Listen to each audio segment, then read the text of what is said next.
കൂടത്തായി ജോളി അവർ നടത്തിയ ആ കൂട്ടക്കൊല പരമ്പര. അതിനുശേഷം കേരളം നടുങ്ങിയ മറ്റൊരു സംഭവമായിരുന്നു പത്തനംതിട്ട ഇലന്തൂരിലെ നരബലി. 2 സ്ത്രീകളെ നരബലി കഴിച്ച ഞെട്ടിക്കുന്ന വാർത്ത. ആ വാർത്തയ്ക്ക് വലിയ തോതിൽ ഇപ്പോഴും ആ ഞെട്ടലിൽ നിന്ന് നമ്മൾ വിട്ടുമാറിയിട്ടുമില്ല. 3 വർഷങ്ങൾ പിന്നിടുന്നു ആ നടുക്കുന്ന വാർത്ത സംഭവിച്ചിട്ട്. പക്ഷേ ഇപ്പോഴും വിചാരണ തുടങ്ങിയിട്ടില്ല. ഒരു പ്രോസിക്യൂട്ടറെ നിയമിക്കാൻ സർക്കാരിന് കഴിഞ്ഞിട്ടുമില്ല. എന്തുകൊണ്ടാണ് ഇലന്തൂരിൽ വിചാരണ ഇനിയും തുടങ്ങാൻ കഴിയാതെ പോകുന്നത്?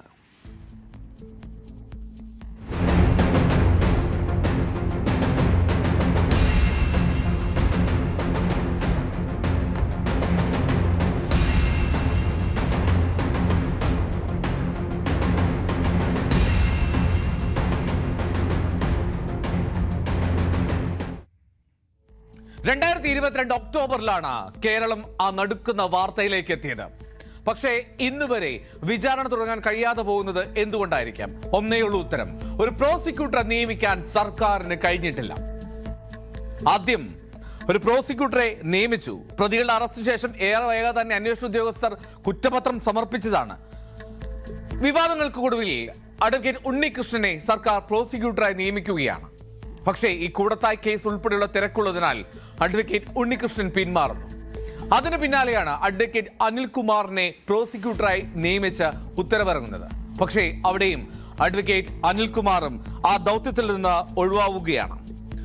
അഡ്വക്കേറ്റ് അജകുമാറിനെ പ്രോസിക്യൂട്ടറായി നിയമിക്കുന്നു എന്നുള്ള വാർത്തയാണ് പിന്നീട് വന്നത്. അജകുമാറുമായി ബന്ധപ്പെടുമ്പോൾ അജകുമാർ പറയും അത്തരമൊരു ഉത്തരവ് തനിക്ക് ഇതുവരെ ലഭിച്ചിട്ടില്ല എന്നുള്ളത്.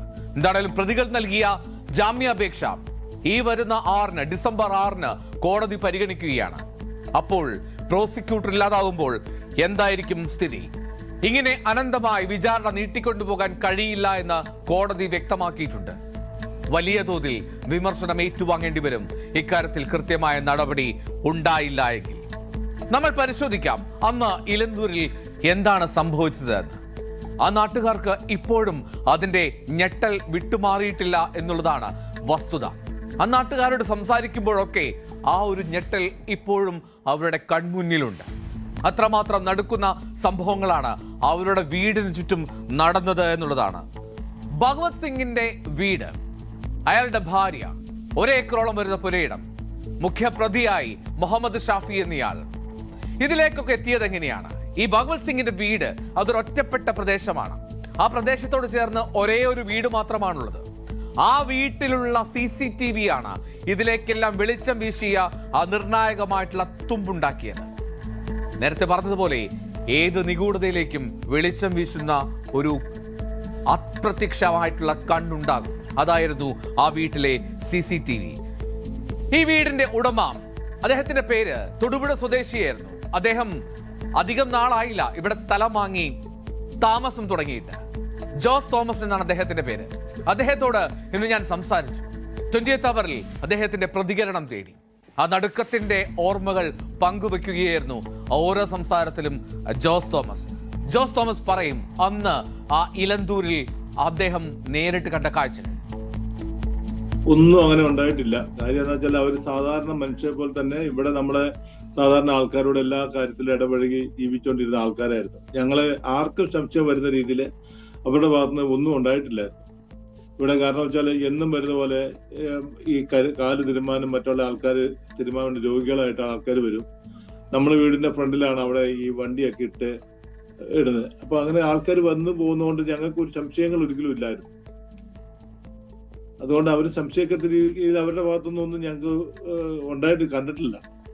അവര് ഞാൻ നേരത്തെ പറഞ്ഞല്ലോ, ഇതേപോലെ തന്നെ അവര് സാധാരണ നമ്മൾ സാധാരണ മനുഷ്യരെ പോലെ തന്നെ ഇവിടെ ശരിക്കും എന്നും ഓരോരോ കാര്യങ്ങൾ ചെയ്യുന്നു, തിരുമുന്നു. അവിടെ നിന്ന് സൗണ്ടൊക്കെ ഞാൻ കേട്ടിട്ടുണ്ട്, ഈ വെട്ടി മുറിക്കുന്നതൊക്കെ സൗണ്ട് കേട്ടിട്ടുണ്ട്. അപ്പോഴും എന്റെ വിചാരം എന്താ പറയുക, മരുന്നെല്ലാം കട്ട് ചെയ്യുമായിരിക്കും. മരുന്ന് വൈദ്യശാലയല്ലേ, അപ്പൊ അതുകൊണ്ട് മരുന്നും എല്ലാം റെഡിയാക്കാനായിരിക്കും എന്നൊക്കെ പ്രതീക്ഷിച്ചു. ദിവസം ഞാൻ അദ്ദേഹത്തെ കാണുന്നതാണ്.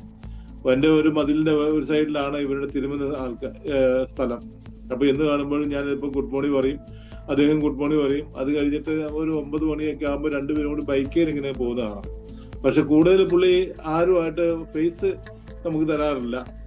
കാരണം അങ്ങനെ സംശയം പുള്ളിയുടെ പ്രകൃതം അങ്ങനെ മൊത്തത്തില് ഒരു പിന്നെ അതിനെ ചോദിച്ചു കഴിഞ്ഞാൽ കാണുന്ന കൈ പൊക്കി കാണിക്കും, പിന്നെ സംസാരിക്കത്തുള്ളൂ. പിന്നെ ഫുൾ ടൈമും യാത്രയിലായിരിക്കും, അല്ലാത്ത സമയങ്ങളിലൊക്കെ മൊത്തം യാത്രയിലായിരിക്കും.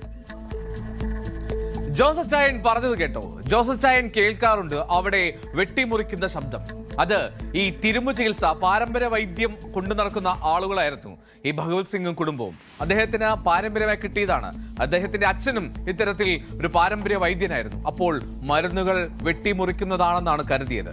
പക്ഷേ ആയിരുന്നു അല്ല, മൃതദേഹങ്ങൾ വെട്ടിമുറിക്കുന്നതായിരുന്നു ആ കേട്ടത്. പക്ഷേ ആ ശബ്ദം അത്തരത്തിലൊരു ക്രൂരകൃത്യമാണെന്ന് തിരിച്ചറിയാൻ അന്നാട്ടുകാർക്ക് സമയം ഏറെ എടുത്തു എന്ന് മാത്രം. ഇതിൽ ഈ കേസിൽ ഏറ്റവും പ്രധാനപ്പെട്ട കക്ഷി അത് ഭഗവത് സിംഗും ഭാര്യ ലൈലയും മാത്രമല്ല. ഇതിൽ പ്രധാന സൂത്രധാരൻ മുഹമ്മദ് ഷാഫി എന്നയാളാണ്. ലൈംഗിക വൈകൃതമുള്ള ആളെന്ന് പോലീസ് വിശേഷിപ്പിച്ച മുഹമ്മദ് ഷാഫിയുടെ വൈകൃതങ്ങൾക്ക് പറ്റിയ ഇടം കൂടിയായിരുന്നു ആ വീട്. ഒറ്റപ്പെട്ട ആ വീട്ടിൽ എല്ലാ സൗകര്യവും ഉണ്ടായിരുന്നു. ഭഗവത് സിംഗിന്റെ ഭാര്യ ലൈലയും ഈ ക്രൂരതയിൽ പങ്കാളിയായിരുന്നുവെന്ന് പിന്നീട് കണ്ടെത്തുന്ന സാഹചര്യമുണ്ടായി. നരബലിക്ക് അങ്ങനെ കളമൊരുക്കി മുഹമ്മദ് ഷാഫി ഏലിയാസ് റഷീദ്. ഷാഫിയുടെ വരവിനും പോക്കിനുമൊക്കെ തുമ്പുണ്ടായത് ജോസഫ് ചായൻ, ഇപ്പോൾ നമ്മൾ കണ്ട ജോസഫ് ചായന്റെ വീടിന് മുന്നിലെ ആ CCTV ആണ്. ആ CCTV തേടി പോലീസ് ജോസഫ് ചായന്റെ വീട്ടിലേക്കും എത്തി. അതിൽ കൂടുതൽ നിരീക്ഷണം നടത്തിയാണ് പോലീസ് ആ CCTVയിൽ നിന്ന് വിവരങ്ങൾ, തെളിവുകൾ ശേഖരിക്കുകയും ചെയ്യുന്നത്. ജോസഫ് ചായൻ, പ്രശ്നങ്ങളുണ്ടായി പോലീസിന്റെ ഇടപെടൽ വിളിച്ചപ്പോഴാണ് അറിയുന്നത് എന്താണ് കാര്യം എന്നപ്പം മനസ്സിലാക്കിയത്. ആദ്യം ഈ ഇവിടെ ഒരു സ്ത്രീയെ, പത്മ എന്ന് പറഞ്ഞ സ്ത്രീയെ കാണാതെ ആയല്ലോ. അതിനുശേഷം അദ്ദേഹത്തിന് അന്വേഷിച്ച് വന്ന് അദ്ദേഹത്തെ മറ്റേ ഷാഫിയെ പിടിക്കുകയും അതുപോലെ തന്നെ അവരുടെ ഫോണിൽ, ഷാഫിയുടെ ഫോണിൽ ഒരുപാട് ഇവരുടെ നമ്പർ കാണുകയൊക്കെ ചെയ്തതിന് പ്രകാരമാണ് അന്വേഷണത്തിന്റെ ഗതി ഇങ്ങോട്ട് വന്നത്, ഭഗത് സിംഗിനോട് വന്നത്. ഭഗത് സിംഗിനോട് ആദ്യം ചോദിച്ചത് നമ്മളെ ക്യാമറയുള്ള വീട് അടുത്തുണ്ടോ എന്ന് ചോദിച്ചത്. നമ്മുടെ വീട്ടിലാണ് ഈ ക്യാമറ ഉണ്ടായിരുന്നത്, അതുകൊണ്ട് എന്റെ നമ്പർ കൊടുത്തു. അങ്ങനെയാണ് അവര് ഭഗത് സിംഗിലോട്ട് എത്തുന്നത്. പിന്നെ ഇവിടെ അവരെ ചോദ്യം ചെയ്തപ്പോഴാണ് ഇതേപോലെ തന്നെ ആൾക്കാരെ കൊന്നിട്ടുണ്ടെന്നും അവര് ഇന്ന സ്ഥലത്തൊക്കെയാണ് അടുക്കളയുടെ ഭാഗത്ത് ഒരാളെ കുഴിച്ചിട്ടുണ്ടെന്നും പിന്നെ വേറൊരാളെ പറമ്പിന്റെ ഫ്രണ്ട് സൈഡില് കുഴിച്ചിട്ടുണ്ടെന്നൊക്കെ പറയുന്നത്. പക്ഷെ നമുക്ക് ഒരിക്കലും ഇതൊന്നും വിശ്വസിക്കാൻ പറ്റുന്ന കാര്യമല്ലായിരുന്നു. കാരണം അവരുടെ പെരുമാറ്റങ്ങളും രീതികളും ഒക്കെ അങ്ങനെയായിരുന്നു.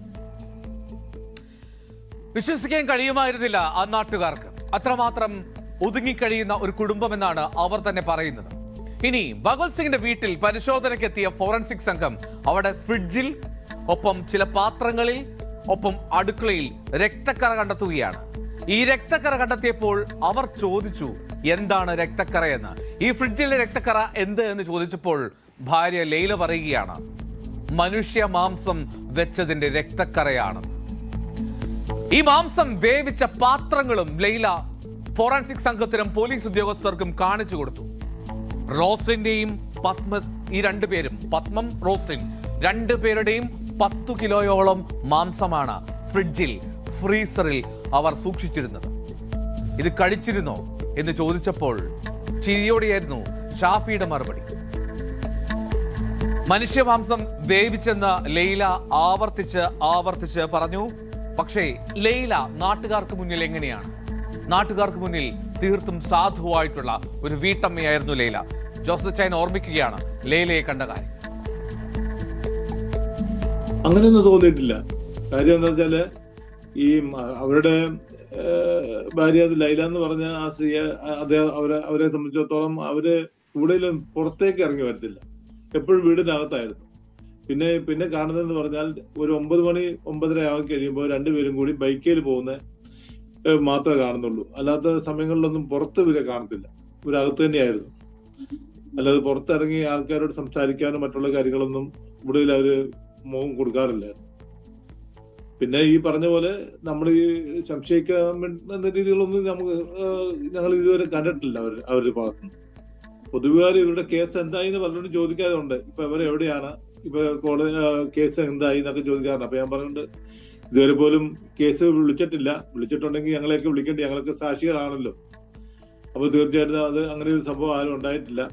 ഇപ്പം ഈ കേസ് എന്തുകൊണ്ടാണ് നീണ്ടു പോകുന്നതെന്ന് അറിയില്ല എന്ന് അങ്ങ് പറയാറുണ്ട്. അല്ലാതെ മറ്റുള്ള കാര്യങ്ങൾ എന്താണെന്ന് അതിന്റെ നിയമവശങ്ങളെ പറ്റി ചോദിച്ചാൽ എനിക്കൊന്നും പറയാൻ അറിയില്ലല്ലോ. അതുകൊണ്ട് ഈ കാര്യങ്ങൾ ഇങ്ങനെയാണ്. ഈ ധനാഭിവൃദ്ധിക്ക് വേണ്ടിയായിരുന്നു ഈ നരബലി. ലൈംഗിക വൈകൃതമുള്ള ഷാഫി അയാൾക്ക് പറ്റിയ ഇടം കൂടിയായി മാറിയത്.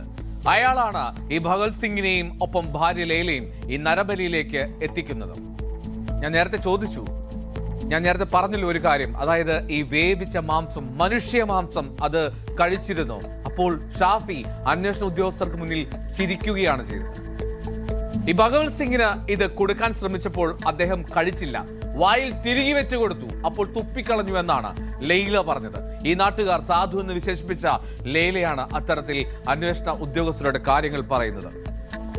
ഇങ്ങനെ മാത്രം ഞെട്ടിച്ച ഒരു കേസ് അതുണ്ടായിട്ടുണ്ടോ? സംശയകരമാണ്. വീടിന്റെ പടിഞ്ഞാറ് വശത്ത് ഒരു വലിയ മേശയുണ്ടായിരുന്നു. പോലീസ് സംഘം പറയുന്നത്, അന്വേഷണ സംഘം പറയുന്നത് അതൊരു പോസ്റ്റ്മോർട്ടം ടേബിളിന് തുല്യമായിരുന്നു എന്നാണ്. അവിടെ വെച്ചാണ് മൃതദേഹങ്ങൾ വെട്ടിമുറിക്കുന്നത്. ഇത്തരത്തിൽ വെട്ടിമുറിക്കുന്ന കത്തിയും ഒപ്പം വലിയ തടിക്കഷ്ണവും അന്വേഷണ സംഘത്തിന് കണ്ടെത്താൻ കഴിയുകയും ചെയ്തു. നാട്ടുകാർക്ക് പക്ഷേ ഈ കേസ് ഇങ്ങനെ ഇഴഞ്ഞു നീങ്ങുന്നതിൽ, ഒരു വിചാരണ നടക്കാതെ പ്രത്യേകിച്ചും ജാമ്യത്തിലേക്ക് പ്രതികൾ പോകുന്ന സാഹചര്യത്തിൽ ഇനിയും ആ തരത്തിലേക്ക് കാര്യങ്ങൾ നടക്കാതെ പോകുന്നതിൽ ഒരു അതൃപ്തിയുണ്ട്, അതിൽ ഒരു സങ്കടമുണ്ട്, ഖേദമുണ്ട്. അക്കാര്യവും നാട്ടുകാർ വിശദീകരിക്കുന്നുണ്ട്.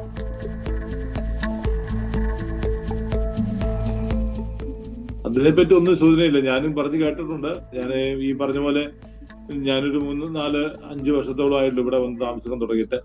അപ്പൊ അതിൻ്റെ അകത്ത് ഏറ്റവും പ്രധാനപ്പെട്ട കാര്യം എന്ന് പറഞ്ഞാൽ അവരെ ഫാദറിനെ പറ്റിയും അച്ഛനെ പറ്റിയും അമ്മയെ പറ്റിയൊക്കെ പറയുമ്പോൾ അവരെ പറ്റിയൊക്കെ നല്ല അഭിപ്രായങ്ങളാണ് പറയുന്നത്. കാര്യം അവർ നല്ലൊരു തിരുമുകാരായിരുന്നു. അതങ്ങനെ ഒരു രീതിയിലുള്ള കാര്യം, അല്ലാതെ വേറെ പ്രശ്നങ്ങളൊന്നും അവർ പറയുന്നില്ല. പക്ഷെ അവരുടെ പിള്ളേര് ഈ ഭഗത് സിംഗ് ഒക്കെ ഇങ്ങനെ ആയി പോയതിൽ എല്ലാവർക്കും ഒരു, നാട്ടുകാർക്ക് തന്നെ ഒരു വിഷമമുണ്ട്. കാര്യം വെച്ചാല് ഈ നാടിന് പോലും കളങ്കം വരുത്ത രീതിയിലുള്ള ഒരു പ്രവൃത്തി ആയിരുന്നല്ലോ പുള്ളിയുടെ ഭാഗത്തുണ്ടായത്. കാരണം എല്ലാ കാര്യങ്ങളിലും അദ്ദേഹം ഇൻവോൾവ് ആയിരുന്നു. എന്തെങ്കിലും പൊതുപ്രവർത്തനങ്ങളായാലും മറ്റുള്ള കാര്യങ്ങളൊക്കെ എല്ലായിടത്തും പുള്ളി ഉണ്ടായിരുന്നു. അപ്പൊ അങ്ങനെയുള്ള ഇങ്ങനെ ഒരാളുടെ ഭാഗത്തുനിന്ന് ഉണ്ടാകുക എന്ന് പറയുമ്പോൾ അവർ എല്ലാവരും നാട്ടുകാർക്ക് ഒരു അതിശയമായിരുന്നു. ഞെട്ടലോടെ കൂടിയല്ലേ ഈ വാർത്തകൾ കേട്ടതന്നെ അവരെല്ലാവരും. ഒന്നുമല്ല, ഞങ്ങൾ അയൽവാസിയായിട്ട് പോലും ഞങ്ങളും ഇതുപോലെ തന്നെയായിരുന്നു. കാര്യങ്ങള് വളരെ ഞെട്ടലോടുകൂടി ഇവരെ ഭാഗത്തുനിന്ന് ഇങ്ങനെയൊരു സംഭവം ഉണ്ടായല്ലോ എന്നുള്ള പ്രതീക്ഷ എല്ലാവർക്കും ഉണ്ടായിരുന്നു. അത് ഞങ്ങൾക്കും ഉണ്ടായിരുന്നു ഭയങ്കരമായിട്ട്. അയൽവാസിയായ നിലയിലൊക്കെ തീർച്ചയായിട്ടും ഇവിടെ ഭാഗത്തുനിന്ന് ഇങ്ങനെ ഉണ്ടായതിലുള്ള ഒരു ദുഃഖമുണ്ട് ഭയങ്കരമായിട്ട്. ഇത് നാട്ടുകാരെ സംബന്ധിച്ചിടത്തോളം അവരെല്ലാ എന്ത് കാര്യം ഉണ്ടെങ്കിലും കാലിലോ കൈക്കൊക്കെ വേദനകളും എന്തെങ്കിലും മരുന്ന് മേടിക്കാനുള്ള ഒരു വൈദ്യന്റെ മോൻ എന്നുള്ള നിലക്ക് ആ അച്ഛനോടുള്ള ബഹുമാനം കൊണ്ട് ഇദ്ദേഹത്തിന്റെ അടുത്ത് എല്ലാം ഇദ്ദേഹം ആണ് പിന്നെ ചികിത്സിച്ചുകൊണ്ടിരുന്നത്. ഈ നാട്ടുകാർക്കൊക്കെ ഒരുപോലെ ഇവരെ അറിയാം പണ്ട് പോലെ. കാരണം ഈ ഭഗത് സിംഗ് ചെറുതായിരുന്ന കാലം മുതലേ ഈ വീട്ടിൽ വരികയും ഇവിടെ ചികിത്സ ചേരുകയും ചെയ്യുന്ന ആൾക്കാരാണ് ഈ നിലന്തൂർ ദേശത്തുള്ളവരെല്ലാവരും. അങ്ങനെ പ്രത്യേകിച്ച് ഇവരെ പരിചയപ്പെടുത്തേണ്ട ആവശ്യമില്ലാത്തത് കൊണ്ടും എന്ത് ആവശ്യം വന്നാലും ഓടി ഇങ്ങോട്ടാണ് വരുന്നത് എല്ലാവരും. അപ്പൊ അങ്ങനെ ഒരു ചികിത്സ ഒരു ബോർഡ് പോലും വെക്കാതെ, ബോർഡൊന്നും വെച്ചിട്ടില്ല ഇവിടെ ഇങ്ങനെ തിരുമിന്നുണ്ടെന്നും ഇങ്ങനെ ചികിത്സ ഉണ്ടെന്നൊന്നും ചെയ്തിട്ടില്ല. അപ്പൊ ഈ പണ്ട് മുതൽ അപ്പന്റെ ആ ഒരു പേരിന്റെ മുകളിലാണ് ഇവരെല്ലാരും വന്നോണ്ടിരിക്കുന്നത്. അല്ല ഒരിക്കലും അങ്ങനെ ഒരു പ്രത്യേകിച്ച് നാട്ടുകാർക്കൊരു ഭാഗത്തൊന്നും ഒരു സംഗതി ഒന്നുമില്ല. എല്ലാവർക്കും വിശ്വാസമായിരുന്നു ഇവരില്. ഇലന്തൂരിൽ ഇത്തരത്തിൽ കൊടും ക്രൂരത നടന്ന ആ വീട് കാണാൻ ഇപ്പോഴും സന്ദർശകരെത്തുന്നുണ്ട്. അവർ അവിടെ വന്ന് കാഴ്ചക്കാരെ പോലെ നിന്ന് ഞെട്ടലായി തിരികെ പോവുകയും ചെയ്യും. പക്ഷെ അന്നാട്ടുകാർക്ക് ഭയമാണ് കാടും കാവും മൂടിയ ആ വിജനമായ വഴികളിലൂടെ നടക്കാൻ. കാരണം അവർക്കറിയാം ആ അന്തരീക്ഷത്തിൽ മുഴുകുന്ന കരച്ചിലുകൾ, ഉയർന്ന രക്തക്കര.